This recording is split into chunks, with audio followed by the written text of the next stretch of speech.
Bapak ujiannya beda, saya ujiannya beda. Ujian Ustaz Somad sekarang popularitas. Kemana-mana mesti pakai masker. Kalau enggak semua minta foto. Saya kalau naik pesawat pilotnya minta foto, saya nggak terlalu risau. Pramugarinya minta foto juga. Ini yang saya payah, nggak susah sedikit.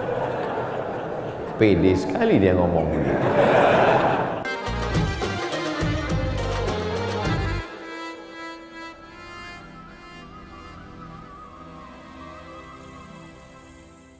Bismillahirrahmanirrahim. Assalamualaikum warahmatullahi wabarakatuh.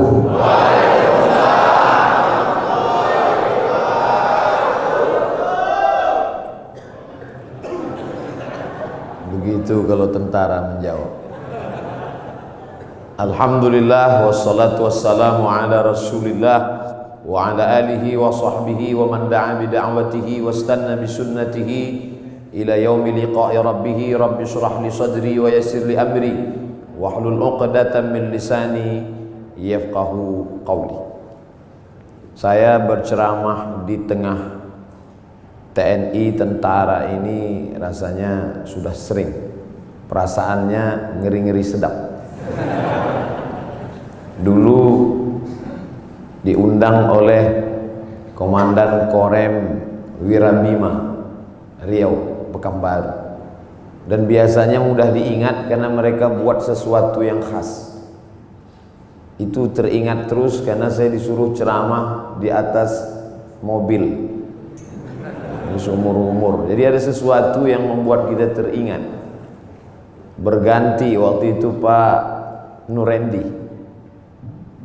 berganti komandan yang baru, itu teringat juga karena unik juga yang dia buat.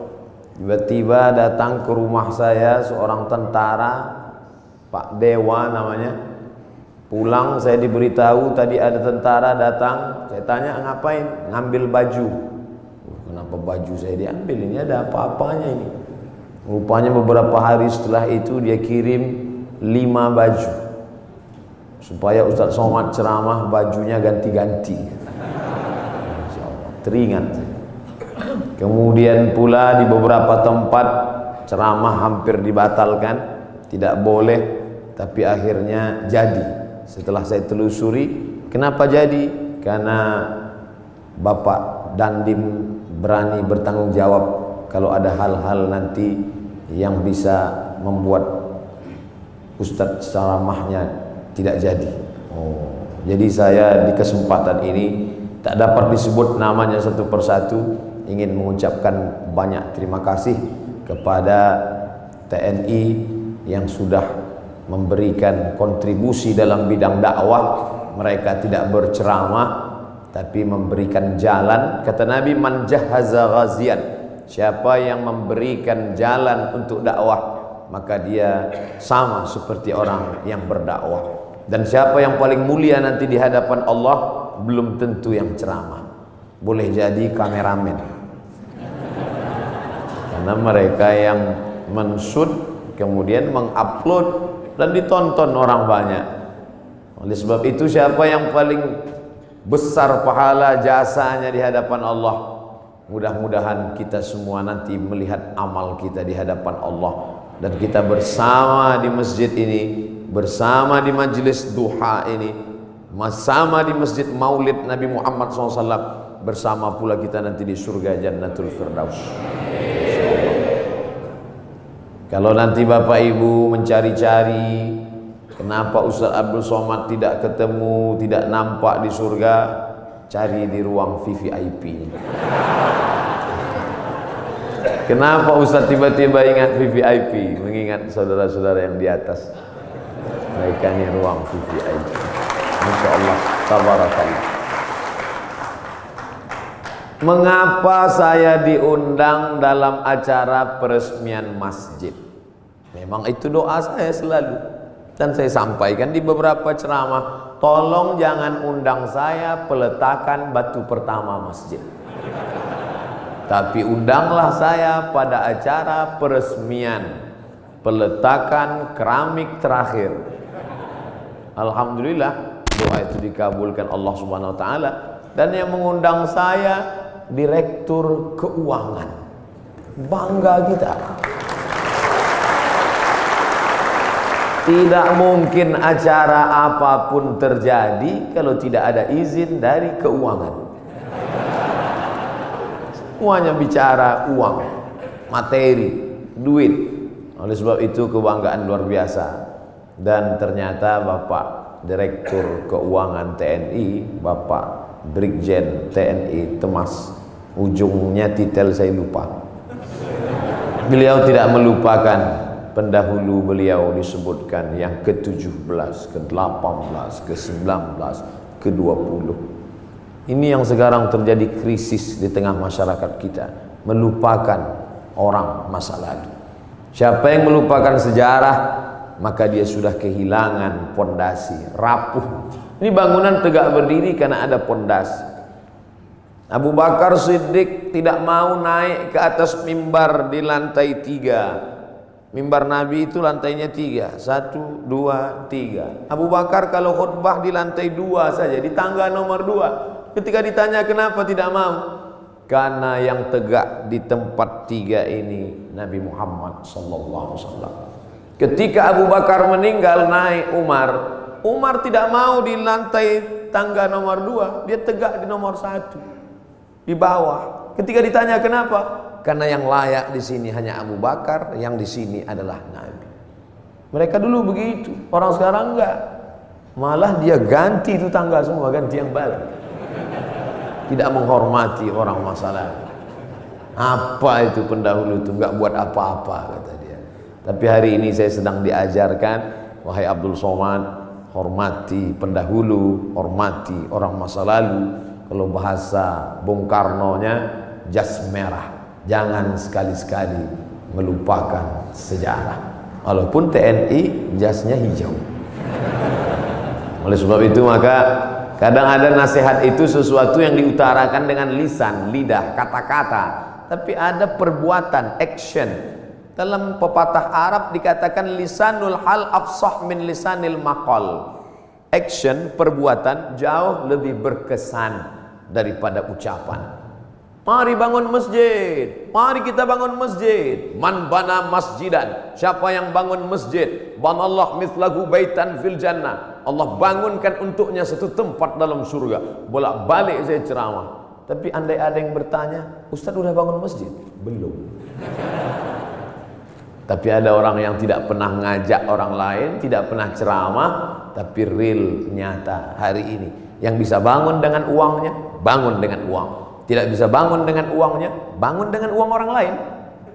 Tapi dengan kekuasaan yang ada di tangan kita, mumpung tanda tangan masih berlaku, mumpung ada segenggam kekuasaan di ujung jari titipan Allah, pakai menolong agama Allah Subhanahu wa ta'ala. Itu selalu ceramah saya ulang-ulang, dan hari ini saya melihatnya real, nyata. Mudah-mudahan ini menjadi inspirasi bagi seluruh orang-orang yang diberikan Allah amanah jabatan dan kekuasaan. Selama saya memimpin harus ada satu masjid yang baru, harus ada satu masjid renovasi. Kadang saya pergi ke salah satu kantor-kantor tempat ceramah, megah, besar, hebat, acara convention hall. Ketika nanya, Pak mohon izin mau sholat ke masjid, kecil, karpet pun bau kepinding. Tapi di masjid direktur keuangan, Masya Allah, megah, mewah, memandang ke atas, rasa-rasa dekat ke langit, doa terkabul. Mampunya indah. Kadang di beberapa masjid saya hilang konsentrasi, kehilangan bahan. Kenapa? Semua ibu-ibu berkipas. Hari ini tak ada. Adam, ayam, AC. Masya Allah, lihat. Dia sengaja di pintu AC itu dipasang ada tirai supaya menunjukkan dia hidup. Dipasang hidup. Di beberapa masjid ceramah juga saya banyak AC tapi nggak hidup.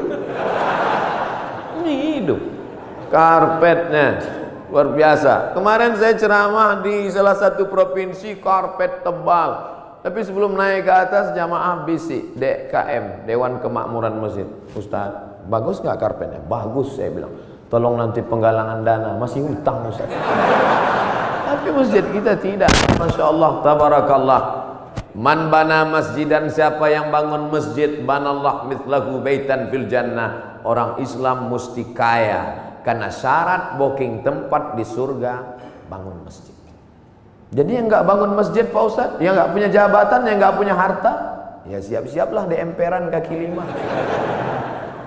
Jangan sedih, karena pintu kebaikan bukan cuma hanya bangun masjid, ada pintu yang lain. Man shalla isnatai asyarata raka'ah, siapa yang sholat 12 rakaat fil yaumi wal lailah, sehari semalam, bunya lahu bihinna baitun fil jannah, dibangunkan juga satu tempat di surga. Artinya apa? Yang bisa bangun masjid dengan materi, uang, kaya, kekuasaan, silakan. Yang nggak bisa, makmurkan masjid dengan sholat sunat 12 rakaat. 2 rakaat sebelum subuh, 2 rakaat setelah zuhur, 4 rakaat sebelum zuhur, 2 rakaat setelah maghrib, 2 rakaat setelah isya. 12 rakaat. 2 rakaat sebelum subuh, 4 rakaat sebelum zuhur, 2 rakaat setelah zuhur, 2 rakaat setelah maghrib, 2 rakaat setelah isya. Salat sunat, simple, booking tempat. Bangun masjid sudah, salat sunatnya juga lancar, mantap. Sudahlah nggak bangun masjid, salat sunat pun enggak.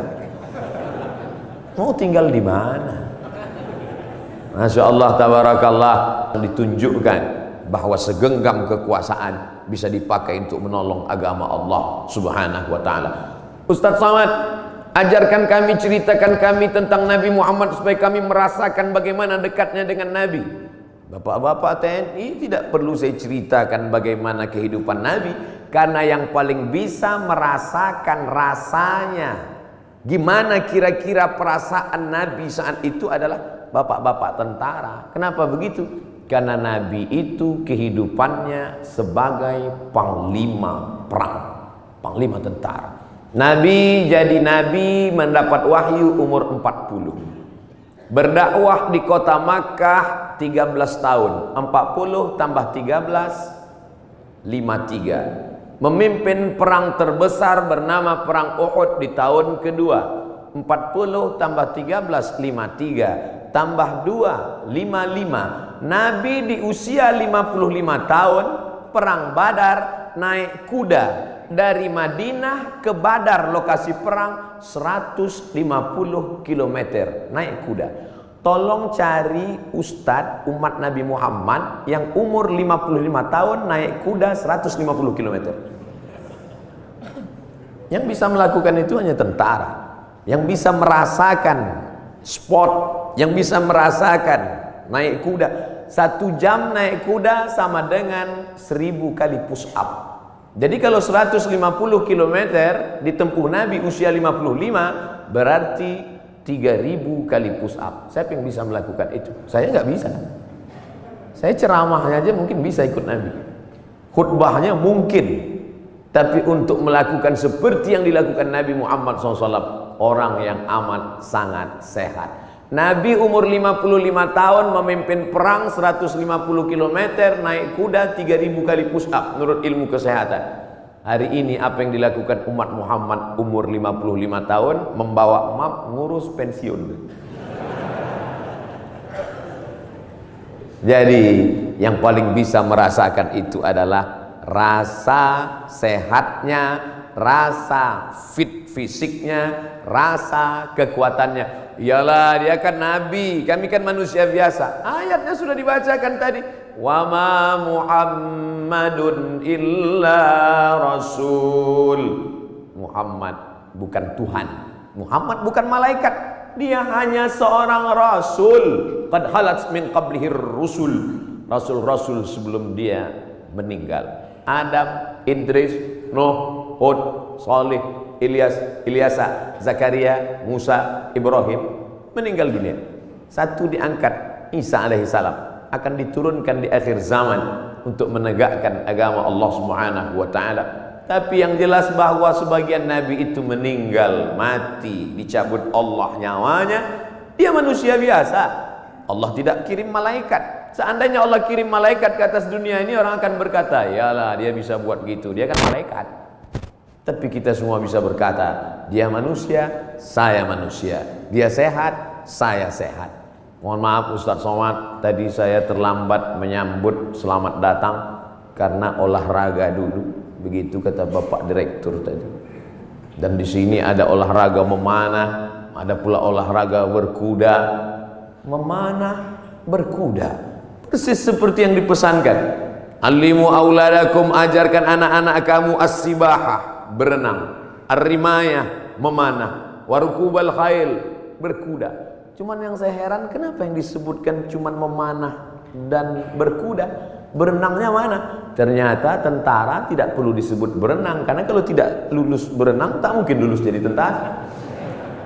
Memanah, tepat sasaran. Untuk apa lagi memanah? Kan sekarang sudah ada senjata. Bagaimana nanti seandainya ada suatu zaman lalu lewat meteor besar di atas muka bumi, lalu semua busi-busi tertarik, habis dia sedot seperti busi berani yang lewat di atas bumi, maka semua busi tertarik. Apa lagi yang bisa kita pakai kecuali memanah? Sehebat-hebatnya penembak sniper, tak ada lagi peluru, tidak ada lagi senjata, yang ada hanya panah. Maka memanah hari ini adalah senjata masa depan. Rukubul khail, berenang, menunggang kuda. Ustadz Somad cuma ceramah aja. Emang Ustadz pernah naik kuda? Itu yang video dan gambarnya viral, saya naik kuda. Tapi yang megang 4 orang. Ustadz naik ke atas, naik, foto, turun lagi. Memanah juga. Hebat juga Ustadz Somad. Kemarin kami lihat video Ustadz memanah, tepat sasaran. Berapa anak panah tepat terus. Yang diupload yang tepat, yang melesat nggak diupload. Membangkitkan motivasi anak-anak muda kita, pemuda-pemuda kita yang masa darah bergejolak, hawa nafsu luar biasa. Kemana disalurkan ini? Kepada 3, berenang, memanah. Ustadz, kalau kami banyak berenang ini, apakah hawa nafsu kami ini akan turun? Saya bilang, kalau kamu berenang sampai ke tengah sungai, ke tengah laut, bukan cuma nafsunya hilang, kamu hilang sekalian. Artinya apa?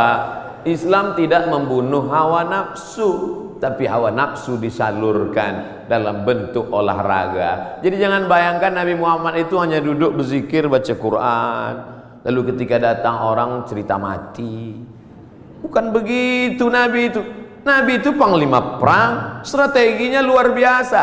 Saat perang Badar, Nabi pagi-pagi sudah datang ke lokasi perang. Akhirnya lokasi perang dikuasai Nabi dan musuh ketinggalan.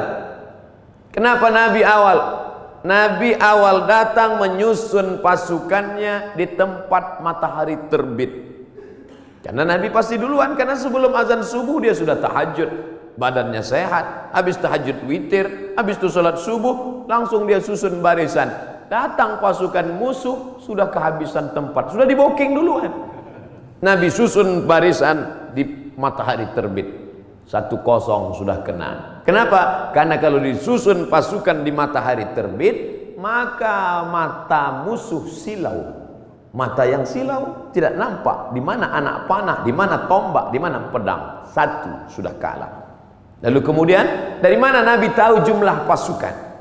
Tempat mereka berkemah, datang seorang sahabat. Ya Rasulullah, ya, apakah ada wahyu turun di mana kita berkemah malam ini? Tidak ada wahyu. Datang sahabat kasih pendapat. Saya ada pendapat ya Rasulullah. Apa pendapatmu? Kita akan berkemah di lokasi ini, tempat oase, tempat air di gurun.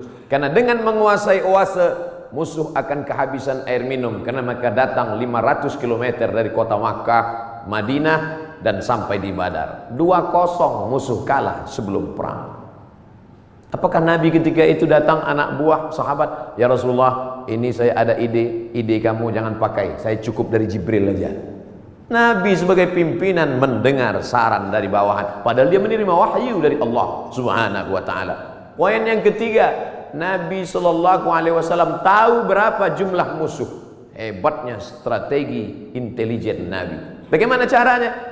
Ketika Nabi melihat ada seorang pasukan dari kafir Quraisy mengendap-endap, kata Nabi, tangkap dia. Tapi ditangkap bukan untuk disiksa.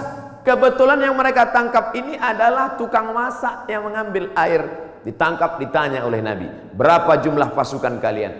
Kata tukang masak, mana saya tahu, saya kan cuma masak.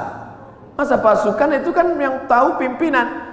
Nabi tanya, kamu kalau masak pagi siang berapa ekor kambing, berapa ekor onta? Dia sebutkan, makannya sekian seekor onta, masaknya hari ini sekian kambing. Dari jumlah makanan Nabi bisa tahu, kalau begini makanannya berarti pasukan kalian sekitar sekian dan kita akan susun. Nabi perang penuh dengan strategi. Jadi jangan bayangkan Nabi dengan sahabat itu perang bismillahirrahmanirrahim, la haula wala quwata illa billah.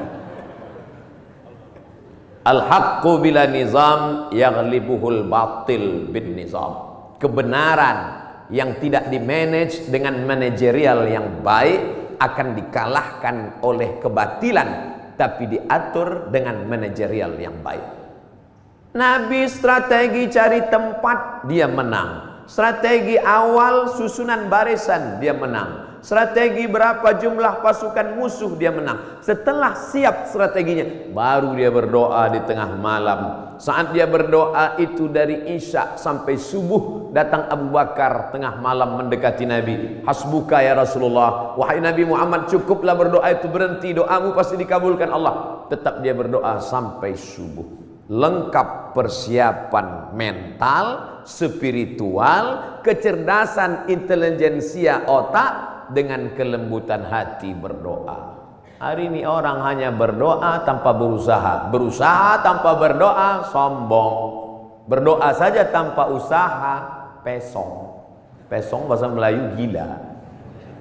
Kesiapan inilah yang agaknya dimatangkan. Alhamdulillah hadir juga bersama kita Bapak Direktur Bintal, hadir bersama kita. Bimbingan mental, spiritual ini harus terus dijaga. Ustaz Abdul Somad, di keuangan ini harus terus mentalnya dijaga.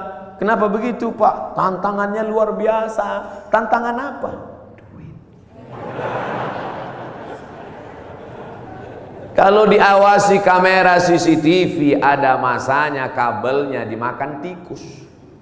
Kalau diawasi CCTV, ada kalanya pemadaman bergilir. Kalau diawasi atasan, atasan akan keluar kota. Maka ditanamkan mental dia. Siapa yang mengawasi dia? La ta'khudhuhu sinatun wala naum. Dia yang tidak mengantuk, dia yang tidak tidur. Itu yang mengawasinya. Kemarin saya ceramah di Medan. Pagi-pagi selesai ceramah di masjid, makan. Ustaz Somad, kenalkan, saya Fulan dari Kodam 1 Bukit Barisan. Masya Allah. Ya Pak, makan. Allahumma barik lana fima razaqtana wa qina azabannar. Bapak enggak makan? Bapak enggak makan? Kenapa enggak makan? Puasa sunat, puasa. Astagfirullah. Yang ngajak puasa saya, yang enggak puasa saya. Untungnya saya ada alasan. Ustaz enggak puasa, musafir. Dari Riau ke Medan 600 km. Musafir. Sholat ada jamaah kosong. Untung ada musafir. Marilah puasa, marilah puasa. Jadi kalau ada di antara bapak-bapak puasa sunat, itu bukan untuk ngecilin perut. Kalaupun perutnya kecil karena puasa sunat, bonus. Tapi yang utama dari puasa itu adalah merasakan pengawasan Allah Subhanahu wa ta'ala. Mungkin di direktorat yang lain puasanya dikit, tapi untuk di keuangan ini mesti banyak puasanya. Kenapa? Karena pengawasan Allah harus ditanamkan. Masuk ke dalam WC, toilet, kamar mandi, kunci pintu kanan kiri atas bawah, nggak ada yang melihat. Andai diambil air seteguk diminum, nggak akan ada yang tahu. Jangankan seteguk, kepala kita masukkan ke dalam. Sebelum keluar dari kamar mandi, keringkan bibir, miringkan kepala. Buat agak-agak lemas. Siapa yang tahu? Panas hari ini ya? Iya panas. Tapi Allah kalau mau buka kan, tahu kenyang. Yauma tublas sarair, sampai masanya dibukakan Allah segala rahasia. Apa pelajaran di balik puasa sunat itu? Kalau bukan menanamkan kehadiran Allah, keberadaan Allah, pengawasan malaikat. Untuk apa pengajian-pengajian itu? Kalau dengan pengajian datang rasa takut pada Allah, kalau dengan pengajian makin ngeri menghadapi mati, kalau dengan pengajian takut makan haram, lanjutkan pengajian. Tapi kalau dengan ngaji cuman hafal dalil, mendebat orang, nyalahkan orang, ganti pengajian yang baru. Ganti dengan pengajian yang membangkitkan semangat rasa takut kepada Allah. Angkat takbiratul ihram, pandang hanya tempat sujud saja. Allahu Akbar. Namanya takbiratul ihram. Ihram diambil dari kata haram, yang sebelumnya halal menjadi haram. Kepala-kepala kita, yang gatal kepala kita, yang menggarunya kita. Tapi ketika kita garu lebih dari 3 kali, haram, batal. Pada saat itu orang hanya melihat tempat sujud. Siapapun dia, di saat itu sholat kita sedang disadarkan bahwa kita sedang berada di depan Dia pencipta langit dan bumi. Kita serahkan semuanya kepada Dia. Inna sholati wa nusuki wa mahyaya wa mamati lillah. Sholat bukan gerakan, sholat bukan hanya ritual, sholat bukan bim salabim abrakadabra bacaan yang dihafal sampai kita pun tak ingat tahap yang kita baca. Satu hembusan nafas tuntas, iftitah, fatihah, ayat. Bahkan sekarang kalau ada orang sholatnya lama malah diajak, itu Syanu kok lama ya? Maklum, mu'alaf baru masuk Islam. Ente kok cepat? Udah lama, udah hafal Pak Ustaz. Padahal sholat adalah perenungan. Selain dari Allah kecil, Allahu Akbar. Jabatan ini kecil, tak ada apa-apanya. Kekuasaan ini kecil, tak ada apa-apanya. Yang besar hanya Engkau ya Allah. Kalau sudah mampu mengecilkan yang lain, membesarkan yang Allah, maka kalau dia hilang tidak akan terasa. Karena semuanya kecil. Banyak ibu-ibu yang sudah mampu membesarkan Allah sampai yang lain itu terasa kecil. Meninggal suaminya, slow aja deh. Ibu enggak nangis, kecil Pak Ustaz. Semuanya kecil. Ini hanya amanah Pak Ustaz. Ini hanya titipan Pak Ustaz. Kebetulan tercetus keluar dari mulut amanah. Masjid ini bernama Masjid Amanah. Lawan dari amanah, khianah. Amanah, khianah. Orang yang memegang amanah, al-amin. Orang yang mengkhianati amanah, al-khain. Ini namanya luar biasa, berat ini. Keluar dari amanah, khianah. Tidak bisa dibagi dua. Saya Pak Ustadz, kaki kanan saya memang amanah, tapi khianah sekali-sekali. Oh nggak bisa. Sifat orang munafik 3. Idza haddatsa kadzaba, kalau bicara dusta. Wa idza wa'ada akhlafa, kalau berjanji ingkar. Wa idza tumina, kalau dikasih amanah khana, berkhianat. Itu mengapa masjid ini diberi nama amanah. Maka sehari berapa kali masuk kemari? Subuh mungkin tidak. Subuh mungkin di Masjid Al-Ikhlas dekat rumah, mungkin di Masjid At-Taqwa dekat rumah. Tapi zuhur, asar. Tapi jangan gara-gara saya ucapkan ini lalu nanti takut sholat di sini. Kamu sholat di mana tadi? Masjid di luar aja lah. Kenapa enggak di amanah? Ngeri di situ. Ustaz Somad. Masya Allah. Hati terus dikonekkan, jiwa terus didekatkan. Kalau sampai jauh dia akan kering.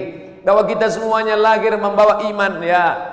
Iman ini sudah kita bawa sebelum masuk ke rahim ibu kita. Inna ahadakum yujma'u khalquhu fi batni ummihi arba'ina yawman nutfah. Kamu diciptakan dalam perut ibumu 40 hari dalam bentuk sperma. Tsumma yakunu 'alaqatan, berubah 40 hari dalam bentuk darah. Tsumma yakunu mudghatan, berubah 40 hari dalam bentuk daging. 40 hari air, 40 hari darah, 40 hari daging, 120 hari datang malaikat membawa roh yang sudah ready. Belum ada kulit, belum ada kuku, belum ada bulu, belum ada darah, belum ada daging, belum dibawa malaikat. Kita sudah bersama berkumpul di alam roh. Dan Allah bertanya ketika itu, alastu bi rabbikum, bukankah aku Tuhan kamu? Kita semua menjawab, bala syahidna, engkau Tuhan kami. Cuman ketika sampai ke dunia dia lupa. Karena lupa itulah maka dia disebut manusia. Karena manusia diambil dari kata nasya, lupa. Apa yang disampaikan Ustaz Somad tadi? Aku lupa. Kenapa kau lupa? Karena manusia. Kalau ingat terus namanya bukan manusia. Apa namanya? Panasonic. Ini yang merekam ini nggak akan lupa, ingat terus. Jangankan bapak ibu yang dengar ceramah, saya yang ceramah aja lupa apa yang saya sampaikan. Tapi saya diingatkan. Yang mengingatkan saya siapa? Jamaah. Ustaz kan ngomong gini dulu. Masa iya saya ngomong gitu? Ini MP3-nya. Ini MP4-nya. Kamu dapat dari mana? Saya download Pak Ustaz. Di mana kamu download? Itu channel Ustaz Abdul Somad Official. Subscribe, like, and share. Jadi Masya Allah, internet ini luar biasa. Tadi bicara dengan Bapak Direktur Bintal, luar biasa merusak kepala anak-anak kita. Hancur kepala ini. Ustaz Abdul Somad, perhatikan ini gambar otak yang habis ditabrak truk, pecah, berderai.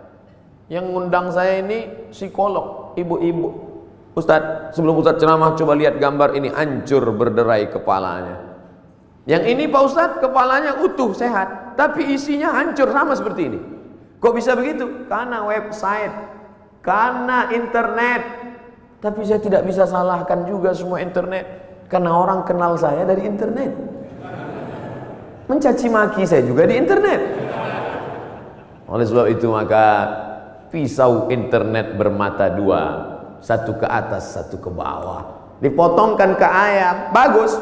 Dipotongkan ke bebek, oke. Dipotongkan ke sapi, bisa jadi hewan kurban. Tapi kalau ke atas memotong leher dan urat nadi, dia bisa mati. Siapa yang bisa mengontrol sekarang? Kalau bukan iman dan takwa kepada Allah Subhanahu wa ta'ala. Maka saya bangga, Ustaz Abdul Somad, ini imam kita, ini khotib kita, pakai baju tentara. Kami yang sipil, yang tidak punya seragam ini, terus terang amat sangat bangga melihat bapak ibu menjadi khotib, melihat bapak ibu jadi imam, melihat bapak ibu menjadi orang yang sholat berjamaah. Dulu susah kalau mau menasihati orang, mari sholat, mari puasa, mari berjamaah. Sekarang saya tinggal simple aja ngasih tahu. Anak-anak SMA, anak-anak pesantren, lihat itu, bapak tentara sholat di masjid, bapak polisi pengajian. Ibu-ibu pun mudah sekarang nasihati anak-anaknya. Lihat tuh, pak polisi sholat di masjid, pak tentara sholat di masjid, angkatan udara sholat di masjid. Pistol mereka besi, bapakmu nggak punya pistol nggak sholat. Mudah memberikan motivasi, mudah memberikan semangat. Oleh sebab itu kebersamaan kita ini, apapun seragam yang kita pakai, itu hanyalah casing saja. Apapun jabatan kita, itu hanyalah jalan saja. Yang kita cari adalah keridhaan Allah Subhanahu wa ta'ala. Kalau berhasil kita melewati ujian-ujian seragam, ujian kekuasaan, ujian jabatan, ujian dunia, ujian popularitas ini sampai kepada puncaknya, maka insya Allah mati kita husnul khotimah. Tapi kalau gagal kita dengan ujian ini, Bapak ujiannya beda, saya ujiannya beda. Ujian Ustaz Somad sekarang popularitas, kemana-mana mesti pakai masker. Kalau enggak semua minta foto. Saya kalau naik pesawat, pilotnya minta foto, saya nggak terlalu risau. Pramugarinya minta foto juga. Ini yang saya payah, nggak susah sedikit. Pede sekali dia ngomong begitu. Bapak Ibu yang dimuliakan Allah Subhanahu wa ta'ala. Tapi saya yakin dan percaya dengan istiqomah melaksanakan ibadah ini, dengan senantiasa menempelkan kening ini ke lantai, kita sadar bahwa kita dari tanah dan akan kembali kepada tanah. Yang di badan ini pun dari tanah, dilihat warnanya warna tanah, dan akan mati dimakan cacing tanah. Saat diangkat tangan sadar tanah, diusapkan ke wajah bau tanah, dan kau akan mati dimakan cacing tanah. Abdul Somad yang diciptakan dari api, tolong angkat tangan. Berarti setan. Dia sendiri ngaku, khalaqtani min nar, aku dari api, wa khalaqtahu min tin, dia dari tanah. Ana khairum minhu, I'm better than him. Saya lebih mulia dari dia, saya lebih tinggi, saya lebih hebat, saya lebih agung. Kalau ada nanti orang berkata begitu, bisikkan saja, kau saudara setan. Oh, jangan ngomong gitu Pak Ustadz, terlalu kasar. Lembutkan sedikit. Saudara setan. Dengan sholat kita sedang disadarkan siapapun kita tempelkan 7 anggota badan kita ke lantai, dari atas sampai ke bawah. Ujung kaki 2, ujung tangan 2, ujung lutut 2, 1 kening menempel ke lantai. Mentang-mentang orang hebat, kekuasaan tinggi, tak mau menempelkan ke lantai. Allahu Akbar, tempel ke tiang. Enggak sah sholat, kecuali sakit, duduk di kursi. Kalau makhluk di bumi tidak lagi mau mendengar kata-katamu, siapapun tak lagi memperdulikanmu, berbisiklah ke tanah, makhluk-makhluk langit akan mengaminkan doa-doa. Bangun di tengah malam, mengadu kepada Allah. Ngadunya pada Allah. Sekarang banyak orang ngadu ke Facebook. Semua diadukan di wall Facebook, Twitter. Makin dibaca komennya, makin stres, depresi, bersunyi-sunyi di tengah malam. Kalau sudah Allah berikan pertolongan, intan surullah, kalau kau tolong agama Allah, Allah yang akan menolong kamu. Lari ke atas bukit Safa, tidak ada air. Lari ke atas bukit Marwah, tidak ada air. Di mana air itu datang? Air datang bukan dari tumit Hajar yang mencari air, tapi air dari tumit Ismail yang belum pandai berjalan. Hanya bergeser saja kakinya di atas pasir, memancar air Zamzami, air berkumpullah. Cerita ini 3000 tahun yang lalu. Karena Nabi Ibrahim pindah dari Babilonia ke Palestina 1800 sebelum Masehi. Sekarang sudah 2000, lebih 3000 tahun yang lalu. 1800 tambah 2000, 3819 tahun yang lalu. Cerita tentang air memancar. Saya kira ini hanya ada dalam buku-buku, dalam Al-Quran, dalam hadis Nabi, dalam sejarah. Ternyata hari ini tentang cerita air memancar saya dengar lagi pagi ini. Yang cerita siapa? Bapak Direktur Keuangan, Ustaz Somad. Saya gali tanah untuk ngambil jeruk, keluar air. Itulah air mineral yang saya minum pagi tadi. Kenapa Allah berikan air ini? Andai tadi mereknya tidak dirubah, saya tak bisa bedakan ini air dari mana. Sama seperti yang selama ini saya minum. Dari mana air ini datang? Dari Allah. Untuk apa? Ternyata persiapan pembiayaan pondok tahfiz Al-Quran yang sudah dibina dari sekarang. Datang rasa malu saya dalam hati. Saya selama ini cuma ceramah saja. Siapa yang membantu pondok tahfiz Quran, siapa yang membuka pendidikan Al-Quran, siapa yang menolong anak yatim untuk sekolah bantu Quran, itu yang akan menolong di hadapan Allah. Makanan yang kau makan akan busuk, pakaian yang kau pakai akan lapuk, yang kau sedekahkan itu yang akan menolong di hadapan Allah. Andai ada yang bertanya, berapa anak tahfiz Quran yang Ustadz tolong? Jangan tanya-tanya. Ternyata Bapak sudah buat duluan. Ini pondok tahfiznya, pembiayaannya dari mana? Allah yang memberikan.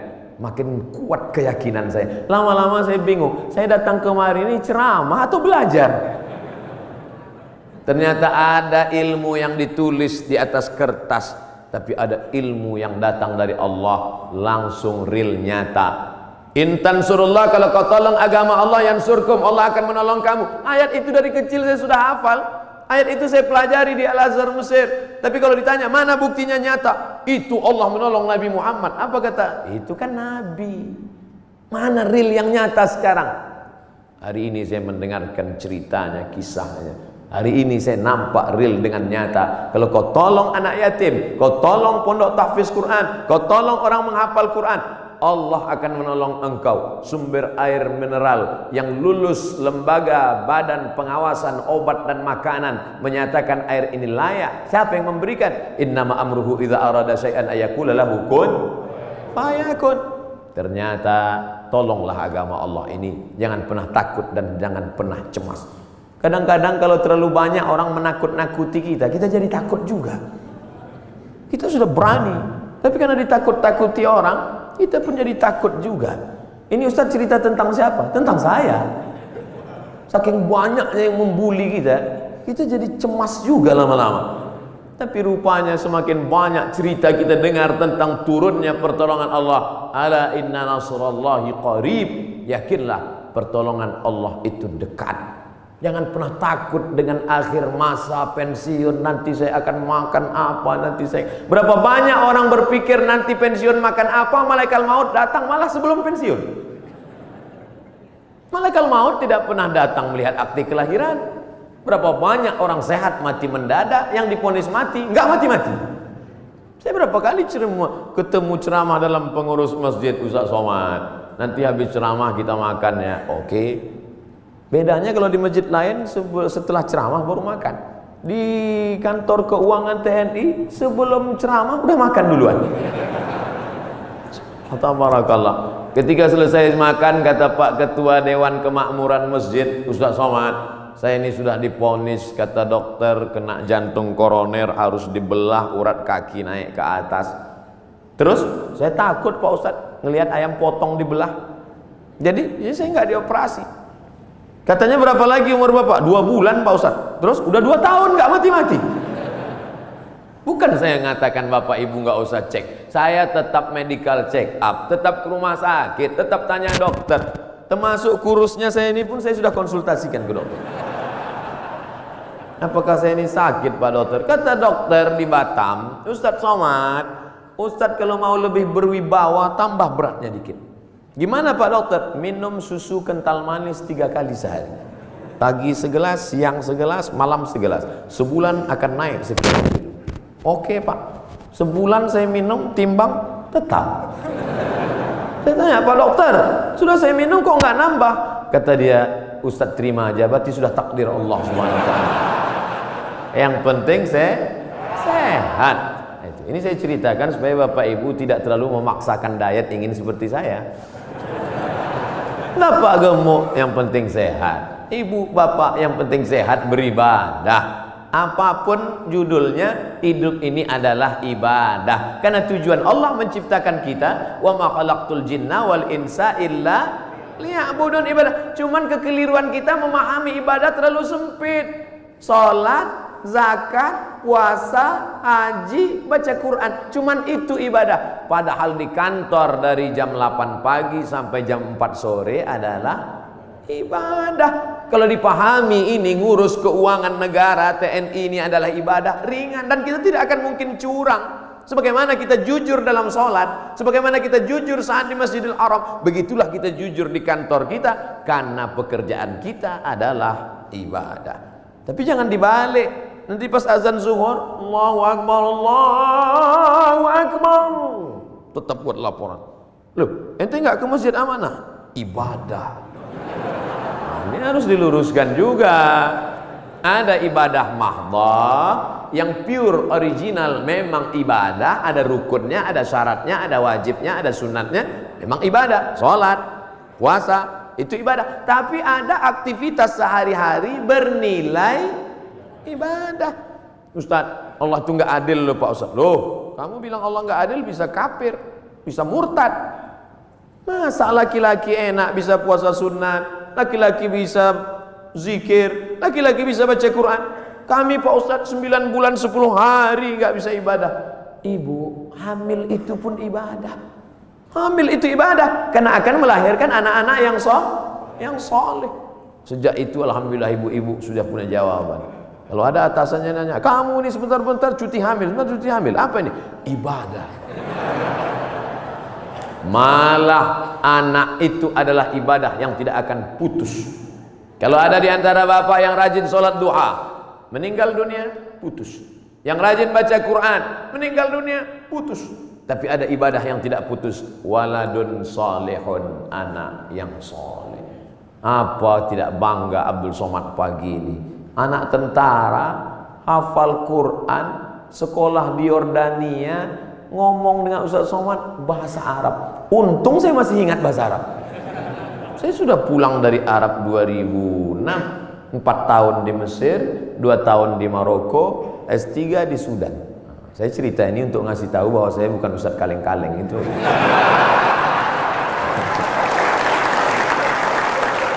Kadang kalau ada orang cerita itu kita terlalu fokus pada kata-katanya. Sebetulnya di balik cerita itu yang penting, bukan kata-katanya itu. Perhatikan baik-baik. Saudara yang dimuliakan Allah SWT. Tapi kadang perempuan yang diingatnya bukan substansi maknanya, tapi katanya itu yang dia ingat. Makanya banyak perempuan terbuai oleh kata laki-laki, karena banyak laki-laki yang pandai menjual kata. Tapi kita harus pilih kata yang tepat, karena perempuan selalu mengingat kata yang tepat. Makanya Nabi tidak pernah panggil nama Aisyah. Nabi tak pernah panggil hei Aisyah, tidak. Tapi dia gunakan kata yang lembut. Ya Humaira, wahai engkau yang kulitnya putih kemerahan. Karena perempuan akan mengingat kata pujian itu. Ya Humaira, tentara yang tegas, tapi ketika bertemu dengan ibu-ibu Persid, Kartika Chandra Kirana, maka kalimat dia tidak kalimat perang. Tidak mungkin dia pakai siap, tidak. Tapi dia pakai kata-kata yang lembut. Nabi Muhammad panglima perang, Nabi Muhammad tentara, tapi kepada perempuan apa kata dia kepada Aisyah? Ya Humaira, wahai engkau yang kulitnya putih kemerahan. Ustaz Somad, ya boleh saya panggil istri saya Humaira? Boleh, tapi dia nggak putih, nggak apa-apa. Menyenangkan hatinya, apa salah? Ya Humaira, jangan terlalu jujur. Ini pulang ke rumah manggil ya Hajar Aswad. Ternyata di balik seragam yang tegas itu, di balik tubuh yang berotot itu, ada kata-kata yang lembut, yang memukau, yang luar biasa. Karena di balik laki-laki yang sukses ada perempuan yang luar biasa, dan mereka hadir bersama kita pada hari ini. Mudah-mudahan kebersamaan di dunia ini menjadi kebersamaan peran perempuan. Man ala salasa banatin, yang membesarkan 3 orang anak perempuan fa'addabahunna. Kenapa Ustaz udah 2 kali ngelihat jam? Tentara ini disiplin.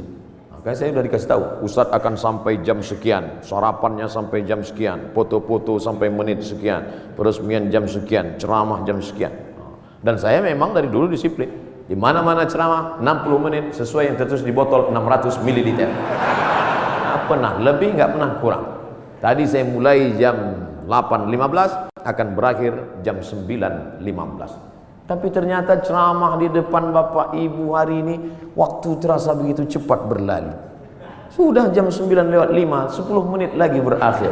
Padahal rasanya saya baru 5 menit aja di atas ini. Kata jamaah, Ustadz aja yang merasa cepat, aku udah lama kali udah. Bapak-bapak yang bagian ceramah, yang bagian kultum, yang bagian kata sambutan, itu pasti punya selalu ada rasa di hatinya. Kadang ada tempat itu kita ceramah terasa lama sekali. Kadang-kadang dilihat jam itu seperti tak bergerak. Tapi ada pula saatnya kita ngomong lancar, cair. Itu saya pribadi, itu tergantung jamaah yang mendengar. Kalau hati dia terbuka, itu kita lancar. Tapi kalau hati dia tertutup, apalagi mata dia tertutup, itu susah gitu. Terpaksa.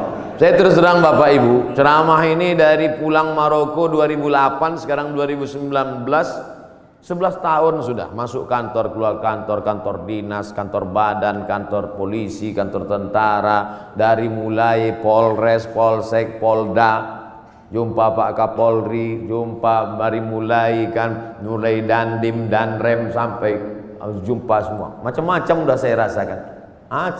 Ada kadang atasan itu duduk saya, dinaikkannya kakinya pas ke wajah saya. Ingat saya yang berkesan itu ingat saya.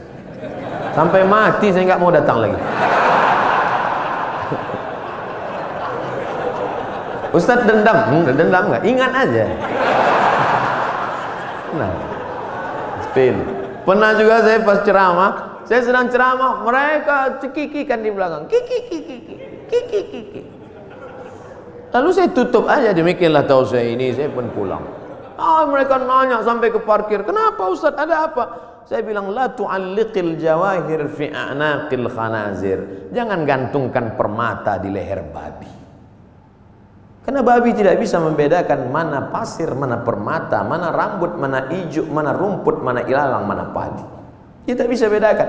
Tapi hari ini di depan bapak-bapak yang berseragam, jenderal-jenderal, bintang 1, luar biasa. Itu aja yang saya tahu bintang, yang lain saya tak tahu. Saya merasa dihormati, dimuliakan. ceramah saya didengar. Pernah juga saya ceramah di salah satu kantor, waduh, ramai, hebat. Begitu selesai ceramah, semuanya merebut absen. Rupanya di absen atas. Ketakutan. Tapi hari ini saya merasakan ada ketulusan. Mudah-mudahan amal kita ini karena Allah Subhanahu wa ta'ala. Dari bunyi aminnya bisa saya tangkap, memang betul.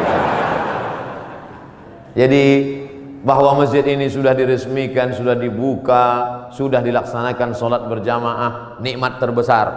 Selesaikah? Belum. Ada yang paling penting, istiqomah.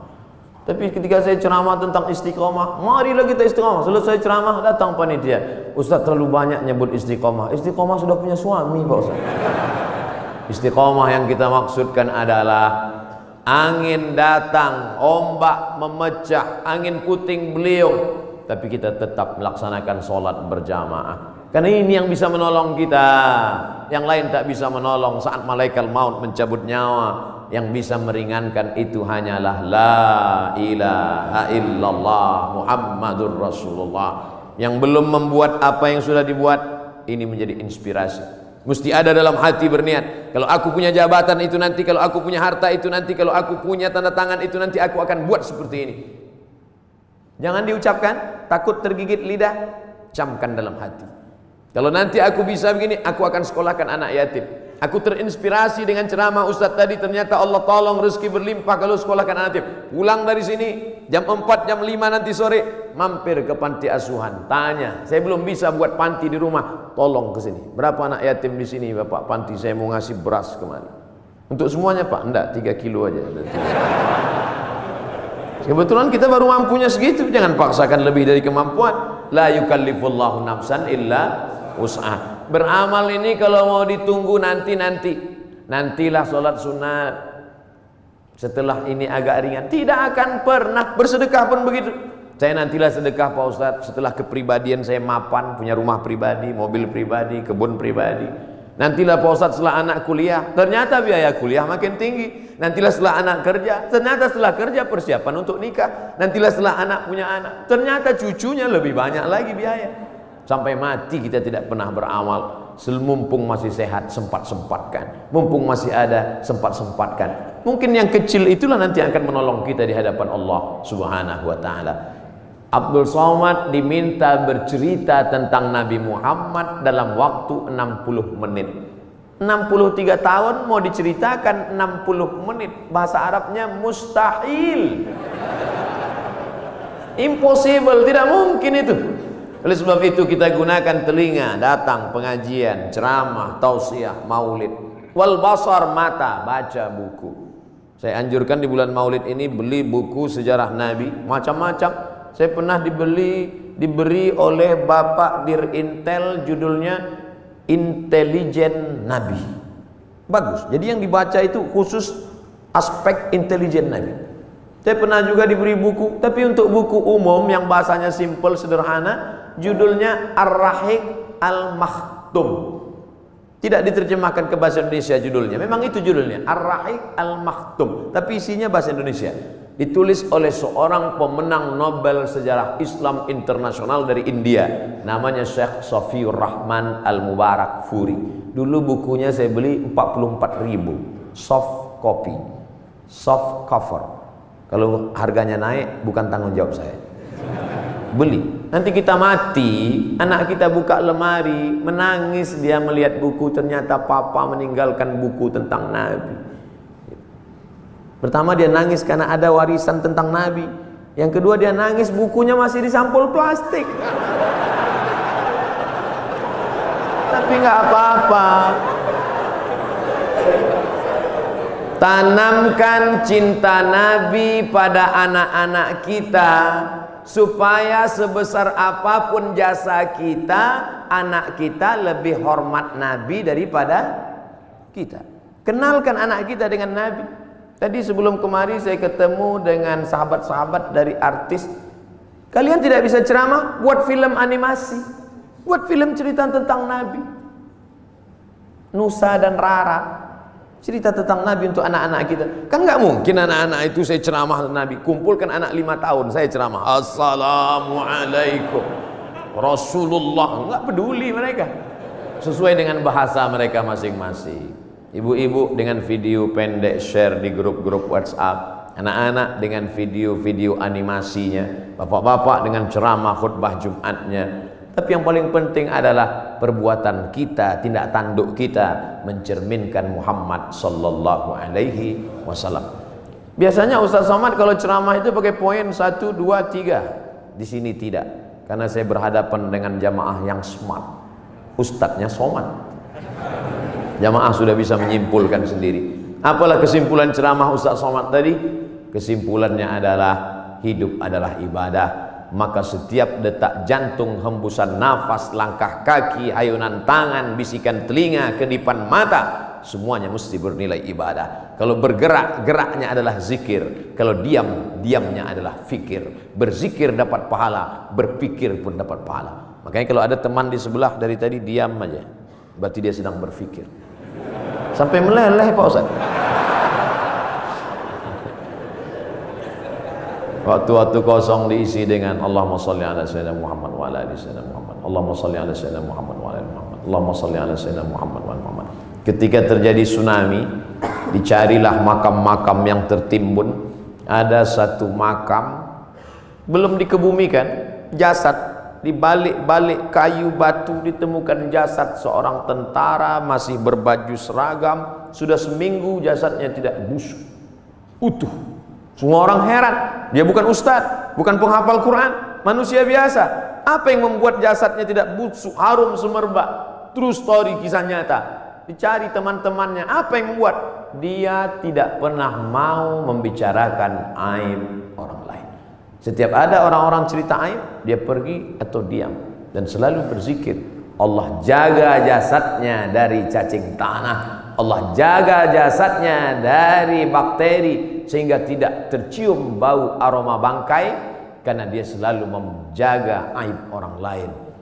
Amal kecil, simple, sederhana yang disangka tidak apa-apa tapi ternyata besar di hadapan Allah Subhanahu wa taala. Sebelum kita berdoa, saya minta request satu doa. Dimanapun Bapak Ibu berada, doakan Abdul Somad supaya mati husnul khatimah. Jangan sekarang, kita masih ada jadwal banyak lagi. Tapi mati tidak bisa direquest. Jangan pernah takut pada mati. Yang perlu kita khawatirkan apa bekal kita bawa menghadap mati, menghadap Allah Subhanahu wa taala. Di akhir majlis, majlis yang dihadiri malaikat, majlis yang dibanggakan Allah, majlis yang diaminkan oleh orang-orang soleh, mari kita berdoa. Mohon ampun banyak silap dan salah. Astaghfirullahalazim, astaghfirullahalazim, astaghfirullahalazim alladzi la ilaha illa huwal hayyul qayyum wa atubu ilaih. Ala hadhihi niyyah, untuk niat yang baik ini. Al-Fatihah. A'udzubillahi min